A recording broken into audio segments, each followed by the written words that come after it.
নবীজি সাল্লাল্লাহু আলাইহি ওয়াসাল্লাম এর ঘনিষ্ঠ সাহাবীদের মধ্যে এক উজ্জ্বল নক্ষত্র ছিলেন হযরত ওমর ইবনুল খাত্তাব রাদিয়াল্লাহু আনহু। তার সাহস, ইনসাফ ও তাকওয়ার দৃষ্টান্ত যুগ যুগ ধরে মুমিনদের অনুপ্রেরণার উৎস হয়ে আছে।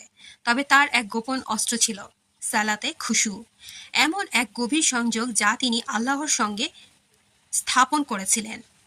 একদিন হযরত ওমর রাদিয়াল্লাহু আনহু মসজিদে ইমামতি করছিলেন। সালাতে দাঁড়িয়ে তিনি তেলাওয়াত করছিলেন সূরা ইউসুফ। হঠাৎ একটি আয়াতে পৌঁছে তার কণ্ঠ আটকে গেল। তার চোখে জল, বুক থেকে নিঃশ্বাসের গভীর ধ্বনি বের হচ্ছিল। সাহাবীরা শুনতে পাচ্ছিলেন কান্নার শব্দ।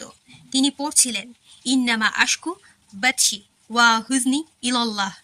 অর্থ, আমি তো আমার দুঃখ ও কষ্ট আল্লাহর কাছেই প্রকাশ করছি। সূরা ইউসুফ আয়াত ৮-৬।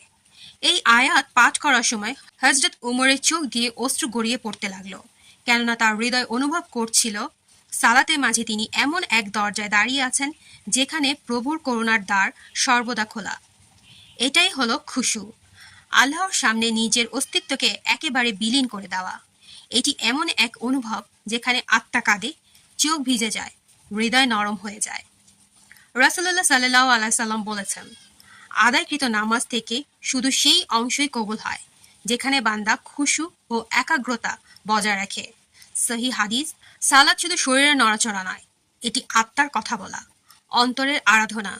খুশু অর্থ কেবল চুপচাপ থাকা নয়, বরং আল্লাহর সামনে নিজের অহংকার ভেঙে এক বিনয়ী দাস হিসেবে নিজেকে দাঁড় করানো।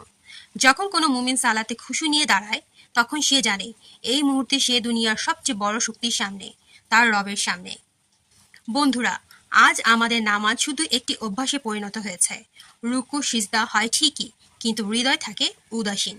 অথচ আল্লাহ তাআলা আমাদের সফলতার মানদণ্ড হিসেবে যে গুণটিকে বলেছেন তা হলো কাদ আফলাহাল মুমিনুন আল্লাযীনা হুম ফি সালাতিহিম খাশিউন।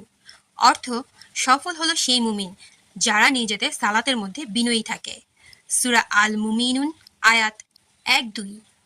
আসুন আমরা চেষ্টা করি এমন এক সালাত গঠনের যেখানে থাকবে ভালোবাসা, বিনয়, কান্না আর আত্মসমর্পণ।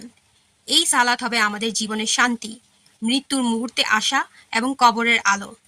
আল্লাহ আমাদের সবাইকে সেই মুমিনদের অন্তর্ভুক্ত করুন যারা সালাতে খুশু অর্জন করতে পারে। আমিন।